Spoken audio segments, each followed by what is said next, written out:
정치권은 지난주도 바쁘게 돌아갔습니다. 이슈도 많았고요. 논란도 끊이지 않았습니다.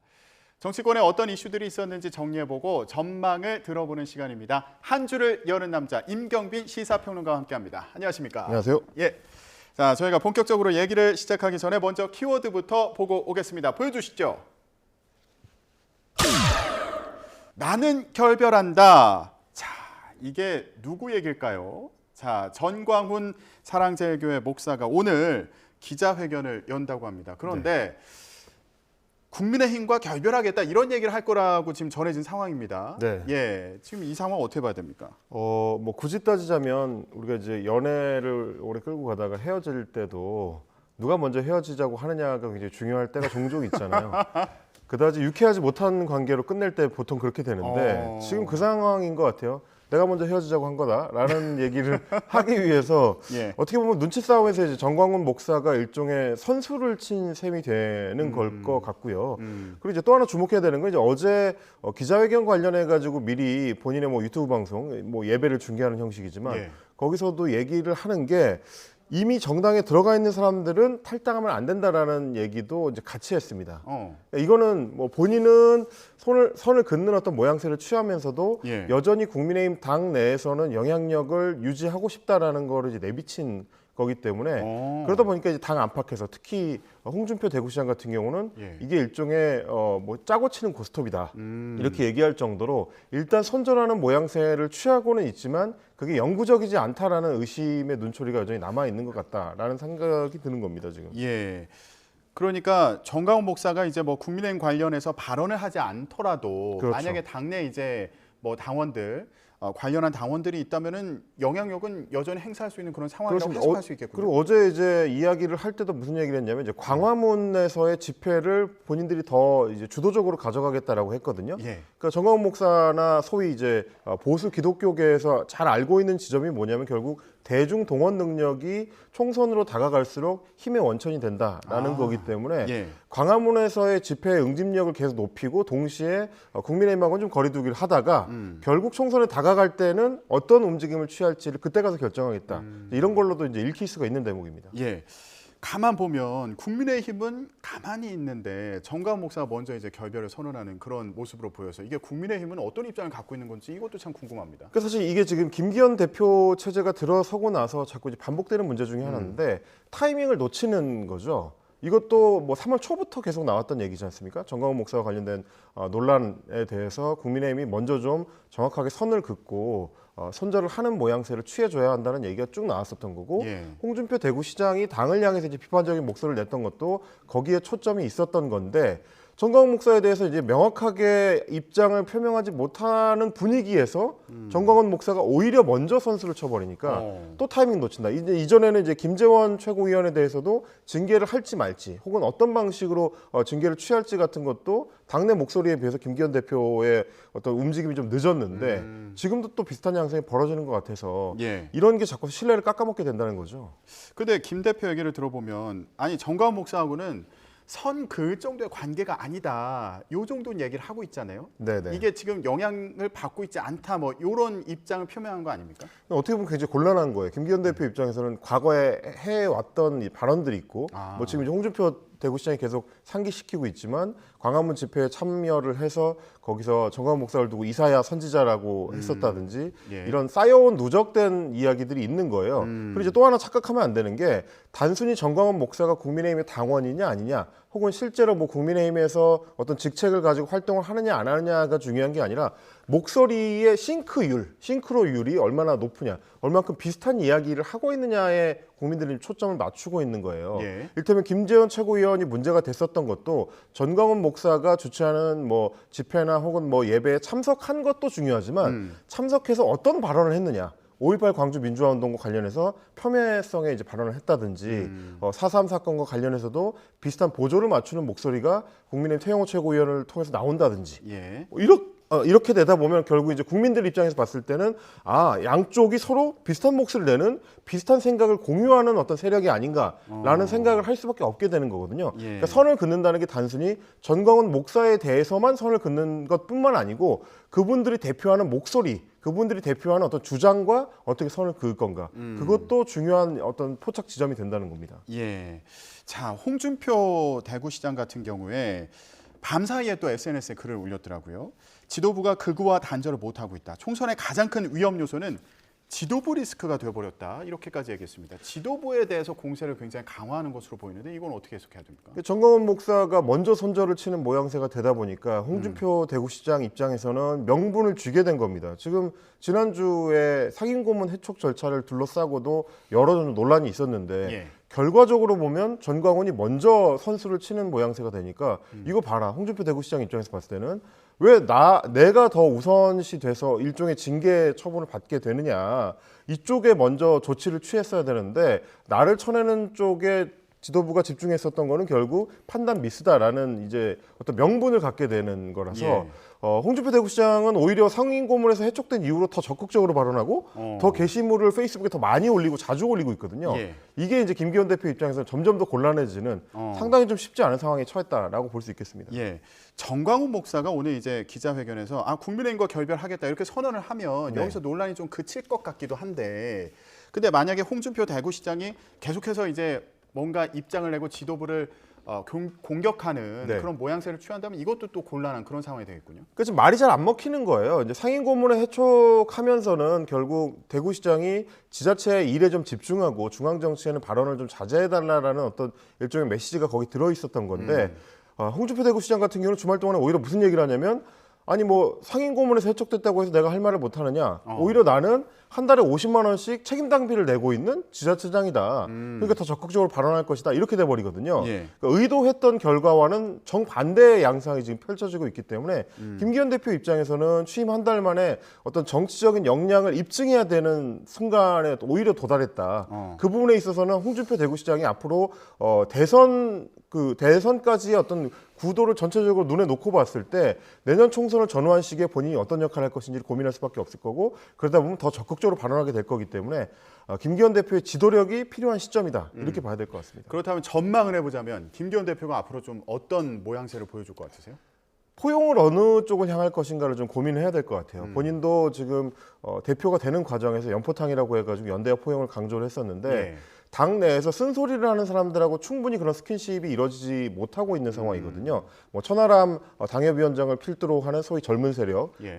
개혁 보수 세력하고도 그게 잘 안 되고 있고 홍준표 대구시장처럼 당 내에서 쓴소리를 내는 어떤 그 소위 소장파의 목소리도 충분히 담아내지 못하고 있기 때문에 그 부분을 어떻게 품을 넓게 가져가서 끌어안을 건가. 예. 여기에 지금 앞으로의 어떤 포인트가 있을 것 같고요.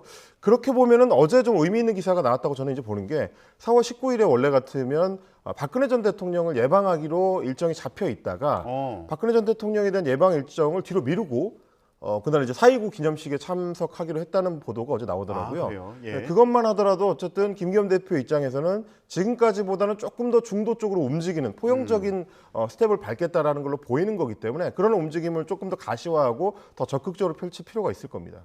그렇군요. 김기현 대표가 앞으로 어떤 방향성을 보여주는지 이걸 그렇습니다. 주목해서 이번 주에 좀 봐야겠습니다. 자, 그러면 두 번째 키워드 살펴보겠습니다. 윤김 공동정부냐? 자, 이거 민주당에서 나온 얘기입니다. 김건희 여사 요즘에 공식 행보를 좀 늘려가는 것으로 보입니다. 지난주에 이제 공개된 행보가 여럿 있었는데 민주당에서는 이런 상황을 두고 굉장히 비판적으로 보고 있는 그런 상황입니다. 아니 근데 이 상황을 두고 보면 이전에도 영부인들이 공개 행보를 하는 그런 모습들은 계속 있어 왔잖아요. 네. 그런데 이번에 왜 이렇게 논란으로 삼는 건지 이것도 좀 궁금합니다. 공개 행보를 하더라도 이제 공개 행보의 내용하고 공개 행보의 형식이 뭐냐에 따라서 좀 평가가 엇갈리는 것 같아요. 예. 일테면 뭐 이희호 여사 같은 경우, 김대중 전 대통령의 부인이었던 이희호 여사 같은 경우는 굉장히 적극적으로 정책적이거나 혹은 뭐 정치적인 행보를 했던 인물이고 권양숙 여사, 노무현 전 대통령의 부인 권양숙 여사 같은 경우는 임기가 끝나고 나서 오히려 그 공개 활동 행보를 모은 자료집을 발간하기도 했었습니다. 연구 목적이라고 했는데 예. 이제 그런 인물들에 비해서 지금 김건희 여사는 뭐가 다르냐면 임기 중에 굉장히 좀 적극적으로 정책적 행보를 강화하고 있고 그런 정치적 발언에 가까운 얘기들을 최근 들어서 부쩍 늘리고 있다는 거죠. 예를 들면 뭐가 있을까요? 예를 들면 이제 동물보호단체 관계자들하고 만났을 때 이전에 보조적인 역할을 주로 했었던 영부인들 같으면 만남을 공개하고 거기에서 이제 조금 더 이제 뭐랄까요, 좀 이제 포괄적인 얘기를 하게 마련인데 김건희 여사 같은 경우는 오히려 적극적으로 임기 내에 식용계 관련된 정책을 마무리를 짓겠다. 그게 본인의 어떤 본분이라고 생각한다. 이거는 사실상 정치인의 발언에 조금 더 가까운. 예. 그리고 사실 김건희 여사는 법적인 지위가 있는 사람이 아니고 그냥 대통령의 배우자라는 신분일 뿐이기 때문에 임기와 관련된 이야기를 할 수 있는 자격을 갖춘 상태는 아니거든요. 그런 발언이라든지 혹은 납북자 가족을 만난 자리에서도 이 부분에 있어서는 북한에 굉장히 강한 목소리를 낼 수 있어야 된다. 이것도 역시 정책적인 목소리, 정치적인 목소리로 해석될 수 있는 여지가 있는 발언들이에요.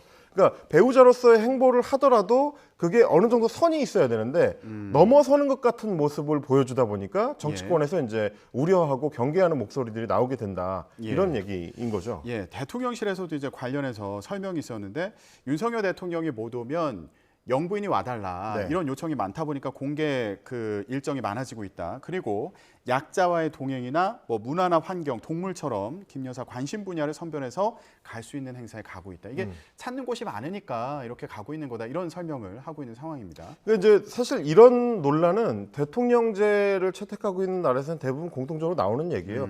미국 같은 경우는 심지어 법률상에 대통령 배우자의 법적 지위가 보장돼 있는데도 불구하고 뭐 힐러리 클린턴이라든지 미셸 오바마라든지 대통령 부인들이 적극적인 정책 행보를 할 때 항상 논란이 있었고 예. 프랑스 같은 경우는 이제 마크롱 대통령의 부인에 대해서 법적 지위를 부여하는 절차를 시작했다가 그게 국민적 저항에 부딪혔던 적도 있습니다. 예. 그러니까 이런 행보를 영부인이 할 때는 조금 더 조심스러울 필요가 있고 내가 어떤 선출된 사람이 아니라는 인식을 가지고 보조적인 역할에 머물려는 적극적인 인식이 필요해요. 근데 지금 김건희 여사 같은 경우는 지난주만 하더라도 대통령실에서 공식 홈페이지에 올린 사진 모음집이 9개가 있는데 예. 그중에 5개가 김건희 여사 모음집이었어요. 근데 그럴 정도로 어떻게 보면 이 대통령실의 초점이 오히려 대통령의 행보보다 영부인의 행보에 집중되는 것 같은 모양새가 되고 있다. 이거를 대통령실에서도 인식을 하고 좀 조심할 필요가 있다라는 거고요. 그리고 이제 김건희 여사 같은 경우는 사실은 지난 대선 기간 동안에 여러 의혹들과 관련해서 뭐 허위 경력 의혹이라든지 논문 표절 의혹이라든지 이런 걸 해소하기 위해서 조용한 내조를 하겠다라고 국민들한테 선언을 했었기 때문에 예. 그걸 조금 더 이제 지키려는 노력이 필요하다. 이런 부분은 좀 의식할 필요가 있습니다. 예, 알겠습니다. 지금 뭐 야당의 공세도 이제 강화되고 있는 그런 상황인데 또 김건희 여사 행보 자체에 대한 또 관심도도 높은 상황이니까요. 앞으로 어떤 행보를 보여주는지 지켜보기로 하겠습니다. 자, 그런데 대통령 지지율이 지난주에 또 관심을 끄는 뉴스 중에 하나였습니다. 20%대 지지율을 나타냈는데 이게 5개월 만에 20%대로 이제 낮아졌다. 예, 5개월 만에 20%대 지지율을 보여주고 있다. 이런 이제 기사들이 나왔습니다. 어떤 배경이 있다고 보십니까? 저희가 이제 지난주에도 이 말씀을 나눌 때 제가 어떤 말씀을 드렸느냐면 이게 여당하고 대통령이 사실상 한 몸으로 인식되다 보니까 떨어질 때 속도가 2배가 된다라는 이야기였어요. 예. 그러니까 여당이 잘못하면 그게 고스란히 대통령한테 전가가 되고 대통령이 뭔가 실수를 하면 대통령실이 잘못을 하거나 그런 게 고스란히 또 여당한테 전가가 되고 이런 구조가 지금 만들어져 있다는 건데 이게 이렇게 된 문제가 뭐냐면 김태호 안보실 1차장이 지난주에 있었던 설화 논란들 그게 대통령한테 부담이 되는 측면이 있고 예. 반대로 여당에서 있었던 설화 논란들 김재원 최고위원이라든지 태영호 최고위원이라든지 조수진 최고위원이 일으켰던 문제들이 또 대통령한테 지지율 부담으로 가고 이게 합쳐지다 보니까 예. 최근 들어서 하락의 속도가 빨라졌다. 이 부분을 대통령실에서 인식하고 또 여당에서 인식하고 서로 역할 분담을 고민할 필요가 있다. 예. 너무 한 몸처럼 움직이는 게 오히려 부담이 될 수 있다는 예. 말씀을 좀 드리고 싶습니다. 이게 서로 논란이 증폭되는 그런 그렇죠. 상황이다 이런 말씀이셨습니다. 상쇄하려는 노력이 필요한 거죠. 알겠습니다. 자, 이번에는 민주당 얘기로 넘어가 보겠습니다. 다음 키워드 보여주시죠. 자, 더너 봉투당이냐? 예, 요즘에 아주 민주당을 두고요. 이런 그 비유들이 잇따르고 있습니다. 국민의힘에서 이거 돈봉투 의혹 관련해서요. 더너 봉투당이다. 쩐당대회다. 뭐 돈당 대회다. 네. 예, 이런 얘기도 했죠. 자, 이렇게 비판이 나오고 있는데 오늘 민주당이 이 돈봉투 의혹 관련해서 어떻게 진상 조사를 할지 발표를 할 것으로 보입니다. 예. 어떤 방안이 좀 예상되고 있습니까? 뭐 사실 이제 방안상으로 보면은 민주당이 할 수 있는 게 많지는 않습니다. 수사권이 있는 것도 아니고 지금 검찰에서 수사 내용을 다 공개하고 있는 것도 아니기 때문에 뭐 본인들을 불러서 이제 물어보는 거에도 당연히 한계가 있을 수밖에 없고요. 예를 들면 핵심 인물이라고 할 수 있는 이정근 전 사무부총장 같은 경우는 지금 이제 구속돼 있는 상태고, 그렇죠. 그리고 송영길 전 대표 같은 경우는 프랑스에 있는 상태고, 이러다 보니까 적극적으로 사실관계를 규명하기는 민주당 자체적으로는 좀 힘들다. 그러면 이제 지금 이런 움직임을 보이는 이유는 뭐냐?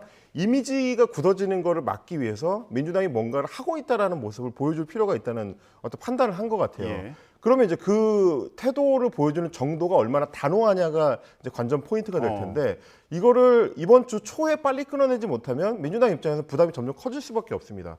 지금 검찰에서 확보하고 있다는 이정근 전 사무부총장의 녹음 파일이 3만여 개나 된다는 거잖아요. 그 안에 뭐가 더 들어있을지 모르거든요. 이거를 앞서서 선제적으로 마치 전광훈 목사가 하는 것처럼 선수를 쳐서 끊어내지 않으면 검찰한테 더 이제 끌려다니는 모양새가 연출될 수가 있다. 예. 이러면 어떤 문제가 생기느냐면 과거에 생각해 보시면은 소위 찻대기라고 해가지고 한나라당이 이 정치자금과 관련된 뭐 구설수로 아주 오랫동안 논란에 시달려야 됐습니다. 그 찻대기 정당이라는 거를 벗어나는데 상당히 시간이 오래 걸렸거든요.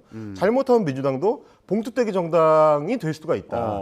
그거를 끊으려면 미리 해야 그리고 될까요? 선제적으로 예. 압도적으로 뭐 예를 들면 출당 조치라든지 뭐 탈당 공고라든지 관련된 인사들에 대해서 그럼 조사가 적극적인 이제 조치가 선행이 이제 돼야 필요할 되는 거고, 거죠. 예. 조사가 선행돼야 된다라는 게 이제 민주당의 지금까지의 입장일 텐데 그게 얼마나 시간이 걸릴지를 국민들이 기다려줄 수는 없을 거거든요. 그럼 순차적으로 할 수 있는 거죠. 이미 공개된 사람들에 대해서는 먼저 조치를 취하고 그 뒤에 또 공개될 사람들에 대해서는 어떤 조치를 취하겠다는 걸 약속한다든지. 그 공개된 사람들이라는 건 지금 뭐 검찰에서 뭐 압수수색을 했다거나 네.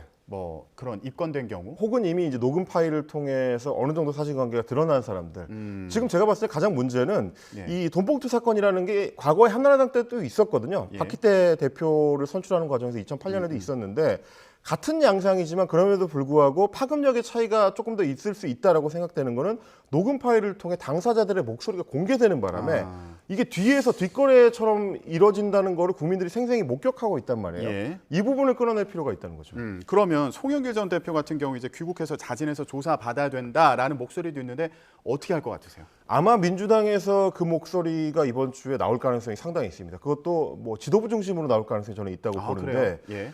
왜냐하면 이제 송영길 전 대표 같은 경우는 이미 본인이 불출마 선언을 한 어떻게 보면 사실상 정계 은퇴 상태인 인물이라고 볼 수 있는 거기 때문에 예. 지도부 입장에서도 상대적으로는 부담이 좀 덜한 편이에요. 그러면 송영길 전 대표한테 좀 적극적인 역할을 해달라는 요청을 충분히 할 수 있죠. 그게 예. 교감을 이룬 뒤의 일이든 아니든지 간에 그래야지만 오히려 이재명 대표 입장에서는 그렇지 않아도 본인의 수사 관련된 사안들도 항상 부담을 짊어지고 있는데, 그리고 지금도 이심 송심이라고 해서 대선 후보 경선 당시에 송영길 당시 대표가 이재명 후보 뭐 민다는 그런 지적이 나왔던 거고, 그렇습니다. 국민의힘에서도 그거 이제 공세를 삼고 있잖아요. 그리고 또 이제 지난 재보궐선거 때도 송영길 전 대표가 갖고 있는 지역구에 지금 이제 이재명 대표가 들어가 있는 모양새이기 때문에 예. 그런 어떤 의혹들을 선제적으로 끊어내려면 오히려 적극적으로 행보를 가져갈 필요가 있다. 이렇게 좀 보여지는 거죠. 지도부에서 뭔가 들어와서 조사를 받으라 이런 목소리가 나올 수도 있는 그런 그럴 수도 상황으로 있는 보인다. 거라고 그리고 관련 의혹이 있는 인사들에서 어떤 조치를 하는지 이번 주에 좀 잘 지켜봐야 된다. 그렇습니다. 오늘 아침에 또 회의가 있더라고요. 민주당 회의가 있으니까 이재명 대표가 어떤 발언을 할지 좀 지켜봐야겠습니다. 예, 정치권 이슈 지금까지 임경빈 시사평론가와 함께 짚어봤습니다. 말씀 고맙습니다. 감사합니다.